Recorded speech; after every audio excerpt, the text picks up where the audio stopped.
Doctor Zakir Naik پر جو پابندی لگی ہے انڈیا میں، اسی لیے تو لگی ہے کہ غیر مسلم سننے کے لیے تیار تھے.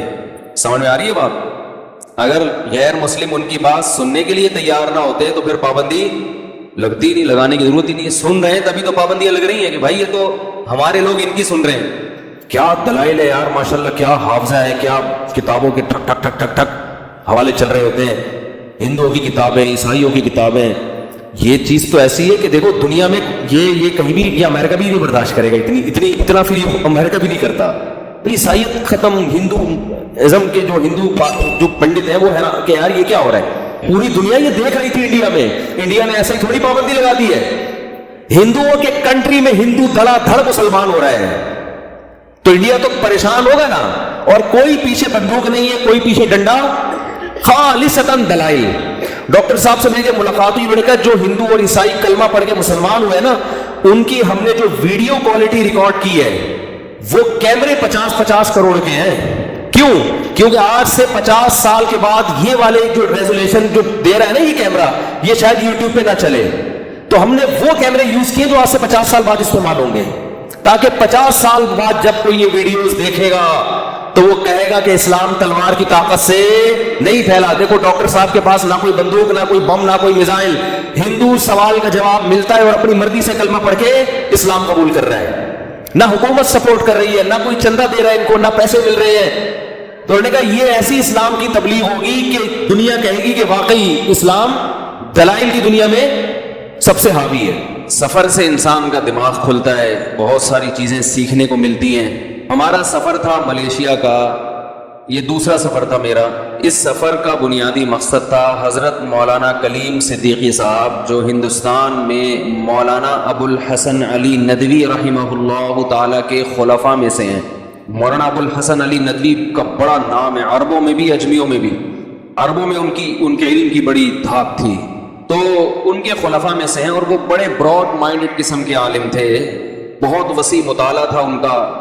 اور جو پیش گوئیاں انہوں نے اس زمانے میں کی تھی وہ اس زمانے میں پوری ہو رہی ہیں. ان کا ایک دعویٰ تھا کہ مسلمانوں کو اس لائن میں کمی پوری کرنے کی ضرورت ہے.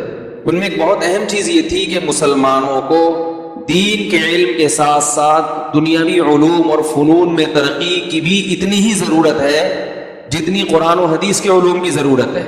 اور ان کی رائے یہ تھی کہ دینی مدارس میں دونوں علوم ضروری ہیں، ان دونوں علوم کو الگ نہیں کیا جائے گا ورنہ قیادت ہمارے ہاتھ سے نکل جائے گی، ہم دنیا میں غلام بن جائیں گے. اس کی ان کی بڑی مضبوط رائے تھی. تو ان کے شاگردوں میں سے ہیں حضرت مولانا کلیم صدیقی صاحب. بہت عرصے سے تمنا تھی کہ ان سے ملاقات کی جائے، کیونکہ وہ غیر مسلموں میں تبلیغ کے حوالے سے کافی کام کر رہے ہیں. جب بھی آپ کسی کو تبلیغ کرتے ہیں یا کسی کی طرف دعوت دیتے ہیں تو دو طریقے ہوتے ہیں. ایک طریقہ ہوتا ہے دلائل سے قائل کرنا، اور ایک طریقہ ہوتا ہے محبت سے. دلائل کو ذرا ایک طرف رکھو، محبت سے کسی کو سمجھانا، اس کو یہ قائل کرنا کہ ہم آپ کے خیر خواہ ہیں، آپ کو بچانا چاہتے ہیں.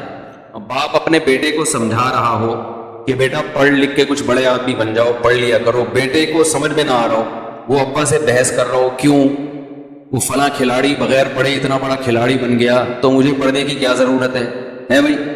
وہ فلاں آدمی اتنا بڑا اداکار بن گیا تو مجھے پڑھنے کی کیا ضرورت ہے؟ تو باپ پھر ایسے موقع پہ کہتا ہے بیٹا تم میں ابھی دلیل سمجھنے کی صلاحیت نہیں ہے، تم بس اتنا سمجھ لو کہ میں باپ ہوں اور باپ اولاد کے لیے ہمیشہ اچھا سوچتا. کیا خیال ہے؟ پھر وہ اپنے احسانات گنواتا ہے کہ بھئی مجھ سے اچھا تمہارے حق میں کوئی فیصلہ نہیں کر سکتا، تو چھوڑ دو وہ بھی دلائل کو. تو یہ بھی ایک اسٹائل ہوتا ہے کسی کو سیدھے راستے پہ لانے کا، کہ آپ دلائل سے یہ ثابت کر دیں کہ ہم تمہارے خیر خواہ ہیں، ہم تمہارا اچھا چاہتے ہیں. ایک طریقہ یہ ہوتا ہے کہ آپ دلائل سے کسی کو قائل کریں. غیر مسلموں کو دلیل سے اس بات سمجھائی جاتی ہے، جیسے قرآن نے دلائل بھی دیے ہیں اور قرآن نے یہ بھی ثابت کیا ہے کہ ہم تمہارے خیر خواہ ہیں. تو جناب ڈاکٹر ذاکر نائک کا جو انداز ہے وہ دلائل کا ہے، اور مولانا کلیم صدیقی صاحب کا جو اسٹائل ہے وہ محبت کا. بھائی دلائل ایک طرف رکھ یار، بات سمجھ رہے ہیں، بات سمجھ. تو ان نے کچھ کارگزاریاں وہاں سنی، بڑا ایمان تازہ ہوا. انہوں نے ایک واقعہ سنایا کہ ایک عالم گئے عیسائی پادری کو دین کی دعوت دینے کے لیے. اس نے کہا مناظرہ کرو کھلے عام. تو ان عالم نے کہا کہ یہ جو گونج ہے نا، گونج یہ ختم کریں. بس صحیح ہے. تو ان عالم نے کہا کہ بھائی تجھے اگر مناظرہ کر کے جیتنا ہے نا، عزت چاہیے، تو میں کھلے عام اعلان کر دیتا ہوں کہ میرا اس سے مناظرہ ہوا تھا، میں ہار گیا. سمجھ رہے؟ میرا اس سے مناظرہ ہوا تھا اور وہ مناظرہ میں ہار گیا، تیری عزت ہو جائے گی، میں ذلیل ہو جاؤں گا. یہ چاہتا ہے نا، تو یہ میں پہلے ہی تیار ہوں اس کے لیے. لیکن میں تجھے ایک بات بتا دوں کہ آخرت میں تیری بخشش ایمان کے بغیر نہیں ہوگی، یہ تو سمجھ لے. میں تو ہار جاؤں گا، تیری عزت ہو جائے گی. مسلمانوں کا عالم ہار گیا اور ایک پادری جیت گیا، وہ میں بغیر مقابلے کے ہی اعلان کر دوں گا. لیکن تو یہ سوچ کے کیا آخرت میں تیری بخشش ہو جائے گی اس دین کے ساتھ جس کو تو فالو کر رہا ہے؟ کیا یہ اسلام کے مقابلے میں ہو سکتا ہے؟ تو وہ پادری کی سمجھ میں بات آ گئی اور الحمدللہ اس نے اسلام قبول کر لیا. تو یہ بھی ایک انداز ہوتا ہے کہ بھائی تو اپنی سوچ، تیرا ضمیر کیا کہتا ہے، ضمیر کیا کہتا ہے. غلط چیز پہ انسان کا ضمیر اسے ملامت کرتا ہے، کبھی بھی مطمئن نہیں ہوتا. تو یہ بھی ایک دعوت کا انداز ہے. بڑے عرصے سے تمنا تھی کہ حضرت سے ملاقات کی جائے، ان کے طریقہ کار کو سمجھا جائے. تو انڈیا اور پاکستان سوکنے، دو سوکنوں کو ایک گھر میں رکھو تو وہ تو رہ لیں گی، مگر پھر آپ نہیں رہ سکتے. رہنا چاہتے ہو تو ہیلمٹ پہن کے رہ سکتے ہو. آپ ہیلمٹ پہنو، گھر میں داخل ہو. سمجھ رہے؟ ہیلمٹ کا جو مقصد ہے نا، صرف بائک پہ زخمی ہونے سے نہیں بچاتا ہے. 4 شادیوں والوں کے لیے بھی ہیلمٹ بے انتہا ضروری ہے. حقیقت ہے یہ. تو انڈیا اور پاکستان آپ کو پتہ ہے کہ جمع نہیں ہوتے، لیکن عوام ایک دوسرے سے بہرحال محبت کرتی ہے. تو پھر ان کے لیے ملاقات کی بہترین جگہ یا تو دبئی ہے یا ملیشیا. تو ملیشیا میں حضرت نے ایک تربیتی اجتماع کا پروگرام رکھا، غیر مسلموں میں کیسے تبلیغ کی جاتی ہے. تو پھر ہم نے کہا یہ تو بہت اچھی ایک ورک شاپ ہے باقاعدہ 3 دن کی، اس میں شرکت بھی ہو جائے گی، حضرت سے ملاقات بھی ہو جائے گی. تو پتلی گلی سے نکل لیے ہم. تو وہاں بہت کچھ سیکھنے کا موقع ملا. بہت سارے غیر مسلم تھے جنہوں نے اپنی کارگزاریاں سنائی. کوئی 27 سال پہلے مسلمان ہوا، کوئی 20 سال پہلے، کوئی 15 سال پہلے، اور مختلف زبانوں کے. اور کمال کی بات یہ کہ جو بھی مسلمان ہوا وہ خود مبلغ بن گیا، داعی بن گیا. میں نے تو ایک ہی انٹرویو نشر کیا تھا، باقی تو بہت سارے تھے. بہت ساروں نے انٹرویو اس لیے نہیں دیے کہ ان کے لیے پھر مسائل کھڑے ہو سکتے تھے، ورنہ ایسی زبردست کارگزاریاں تھیں کہ ان کو اگر سنایا جائے، ان کے انٹرویو انہی کی زبان میں اگر سنایا جاتا تو ایمان تازہ ہو جاتا ہے انسان. تو وہ غیر مسلموں میں گشت بھی کرتے ہیں. ہم نے کہا چلو تبلیغی گشت تو ہم نے دیکھا ہے، یہ والا بھی دیکھ لیتے ہیں.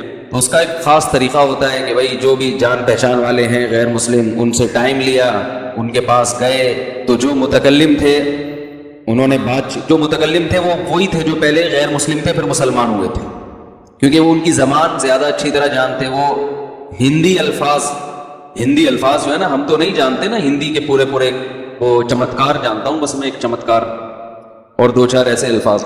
تو وہ جب انہی کی زبان میں بات کرتے ہیں تو ایک طبیعت مائل ہوتی ہے کہ یار یہ تو ایک سکھ تھے جو مسلمان ہوئے. انہوں نے بتایا کہ میں جب سکھوں میں تبلیغ کے لیے گیا تو میں نے انہی کے ساری ٹرم استعمال کی. تو وہ حیران ہو گئے کہ یہ حلیہ تو تمہارا مسلمانوں جیسا لگ رہا ہے اور بات چیت بالکل ہماری. تو بات سننے کے لیے تیار ہوتا ہے انسان. وما ارسلنا من رسول الا بلسان قومه ليبين لهم. فرمایا ہم نے جو پیغمبر بھی بھیجا انہی کی قوم میں سے بھیجا ہے. بلسان قومی، انہی کی قوم کی زبان دے کے بھیجا ہے. تو جس قوم کو تبلیغ کی جائے اسی کے لب و لہجے میں، اسی کی زبان میں اگر کی جائے گی تو فائدہ زیادہ ہوگا. یہ ایک اہم چیز ہے سیکھنے کو ملی.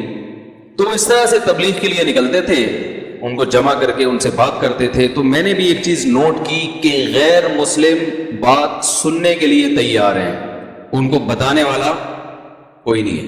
آدھا گھنٹہ بھی ان سے بات ہوئی ہے، انہوں نے غور سے سنا ہے. یہ جو ہم ایک ہی لاٹھی سے سب کو ہانکتے ہیں یہ غلط ہے. اتنی لمبی آدھا گھنٹے بھی بات ہوئی ہے نا، انہوں نے آرام سے بیٹھ کے سنی ہے. یہ ایک بڑا تجربہ تھا جو سامنے آیا کہ بھئی ایسا بھی نہیں ہے کہ جو ہم یہ سمجھتے ہیں کہ یہ نفرت کرتے ہیں مسلمانوں سے، یہ بات سننے کے لیے تیار نہیں. ایسا نہیں ہے، سننے کے لیے تیار ہے بشرطے کہ بات تمیز سے پیش کرنے والا ہو کوئی. تو بہت نرم انداز سے، بہت محبت کے ساتھ ان کو سمجھایا جاتا، اسلام کا تعارف کروایا جاتا.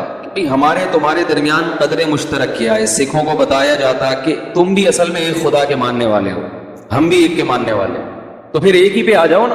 کیا خیال ہے بھائی, اسی پہ آ جاؤ. تو پھر انہوں نے قرآنی آیات اور احادیث صحیحہ سے ایک سلیبس مرتب کیا ہوا ہے, وہ بھی فجر کے بعد اس کی بھی کلاسیں ہوتی تھیں. بہرحال 3 دن میں الحمدللہ ایک تھوڑا سا دماغ کھولا کہ بھائی یہ بھی ایک لائن ہے. الحمدللہ ہزاروں لاکھوں لوگ مسلمان ہو چکے ہیں اب تک, اور بڑی عجیب عجیب کارگزاریاں تھیں. وہ اگر میں نے ساری سنانا شروع کر دی تو سارا ٹائم اسی میں لگ جائے گا. تو یہ سفر کا بنیادی مقصد تھا, سمجھ رہے ہیں. پھر وہ غریبیاں تو چلتی رہتی ہیں, اس میں کبھی یہ بھی دکھا دیا, کبھی وہ بھی دکھا دیا, کبھی فلاں چیز دکھا دی. دوسرا ہماری ملاقات ہوئی جناب ڈاکٹر ذاکر نائک سے, بہت تفصیلی ملاقات, اللہ ان کو جزائے خیر دے. انہوں نے خصوصی ٹائم دیا, وہاں بھی آنکھیں کھلی. پہلے بھی یہ میری دوسری ملاقات تھی ان سے, اس سے پہلے بھی ہو چکی ہے 1.5 سال پہلے, لیکن وہ اتنی تفصیلی نہیں تھی اور تھوڑا سا ایک حجاب بھی تھا, ایک اجنبیت. اس ملاقات میں سب سے زیادہ خوشی اس بات کی ہوئی کہ ہمارے پاکستانیوں کا الحمدللہ ڈاکٹر صاحب کو ترقی دینے میں بہت بڑا کردار ہے. ڈاکٹر صاحب نے بتایا کہ 50% مالی تعاون پاکستانی تاجروں کے ساتھ ہوا ہے, باقی 50% باقی دنیا کے جن میں عرب بھی ہیں. تو اکیلا 50% تعاون کہاں سے ہوا ہے؟ تو اس سے پتہ چلتا ہے بھائی پاکستانی اتنے بھی نالائق بولو نا یار نہیں ہے. انہوں نے بتایا کہ جتنی جذباتی محبت پاکستان کے علماء کرتے ہیں, اتنی جذبات, ایسے جذبات کہیں اور دیکھنے میں, محبت تو بہت لوگ کرتے ہیں, جو جذباتی محبت پاکستانیوں کو ہے وہ کہیں اور اتنی بڑے پیمانے پر کہیں اور دیکھنے میں. ارے بولنے پر گورنمنٹ نے پابندی لگائی ہے بھائی, تو بول لو یار, بات تو مکمل کر لو. تو یہ بڑا اچھا امیج. تیسری چیز جو ہم نے اپنی آنکھوں سے دیکھی, ان کے ارد گرد بھی زیادہ تر پاکستانی ہیں, اردو بولنے والے. اردو سے مراد پورے پاکستان میں, چاہے وہ پنجاب سے ہو, KP کے سے ہو, لیکن وہاں جا کے تو سبھی اردو ہی بولتے ہیں. یہ بھی ایک بڑی اچھی بات ہے. تو اور کراچی کے بھی ہیں اسپیشل, یہی کہ کراچی کے خاص. یہ ایک بہت اچھی بات ہے پاکستانیوں کے لیے. یہ جو پاکستانیوں پہ فرقواریت کا تانا دیا جاتا ہے نا, فرقہ پرست فرقہ پرست فرقہ پرست, تو اتنے بڑے پیمانے پر ڈاکٹر صاحب کے ساتھ تعاون کرنا یہ فرقہ پرستوں کا کام بولو بھائی نہیں ہو سکتا. اسلام کی آواز اٹھائی, لوگوں نے ساتھ دیا, چاہے وہ ان کے مسلک سے ملتے ہوں یا نہیں ملتے ہوں. ان کے ساتھ رہنے والوں میں کچھ کوئی حنفی ہے, کوئی شافعی ہے, کوئی حنبلی ہے, کوئی سلفی ہے, سب ٹائپ کے لوگ ہیں اور اپنے اپنے مسلک پہ قائم ہیں. ایک بات خوب اچھی طرح سمجھ لیں, آج جو فرقہ واریت کو ختم کرنے کی کوشش جس اسٹائل میں کی جا رہی ہے, اس سے فرقہ واریت کم نہیں ہوگی بلکہ بڑھے گی. آج جو یوٹیوبرز ہیں نا, جو یوٹیوب پہ آ کے فرقہ واریت ختم کرتے ہیں اور قرآن و حدیث کا لیبل لگا کے کام کرتے ہیں, ان کا کہتے ہیں یہ حنفی غلط, یہ شافعی غلط, یہ فلاں مسلک غلط.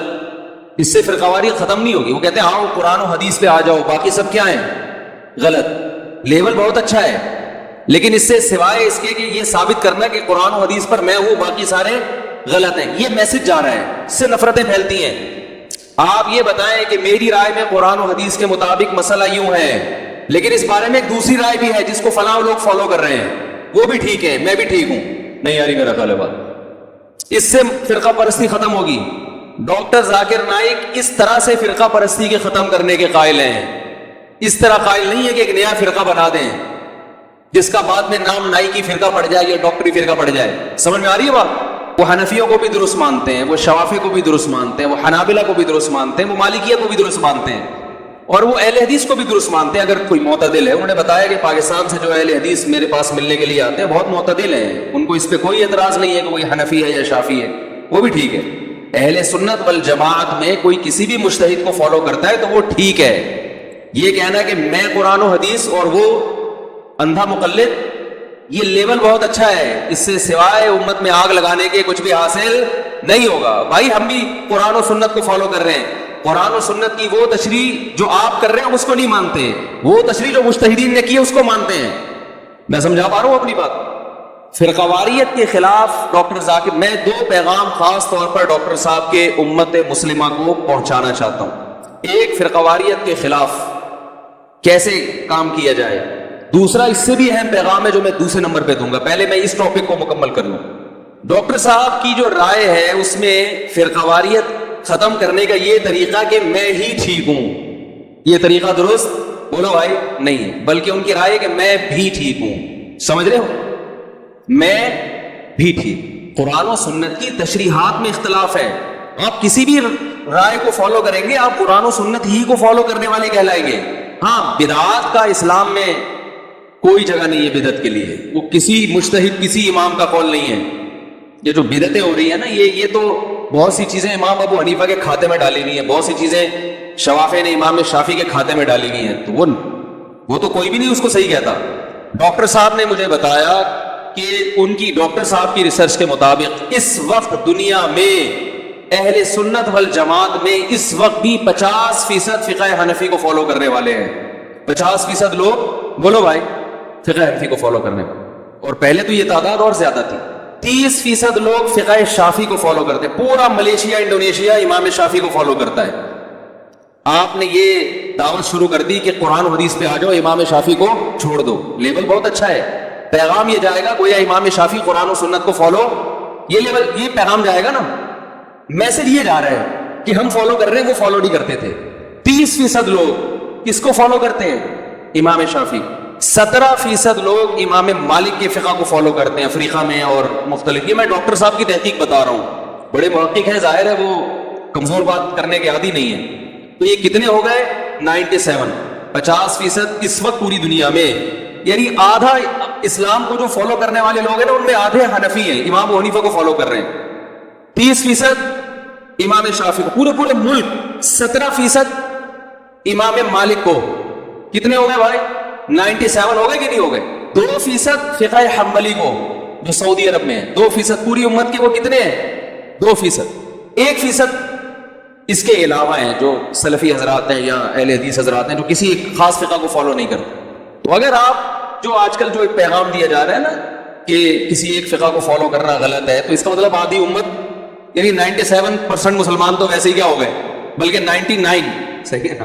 پہلے ہی میں اپنا تبصرہ کر رہا ہوں، یہ ڈاکٹر صاحب کے الفاظ نہیں، انہوں نے تو رپورٹ جو پیش کی وہ بتائی میں نے آپ کو. یہ میں اپنا تبصرہ کر رہا ہوں کہ آپ نے جب یہ لیبل لگا دیا کہ ہم ہی قرآن و سنت کو فالو کر رہے ہیں اور یہ جو کسی امام کو فالو کر رہا ہے یہ اندھا مقلد ہے یا یہ غلط کر رہا ہے، تو اس کا مطلب یہ ہوا کہ 99% مسلمان ہو گئے جہنم میں.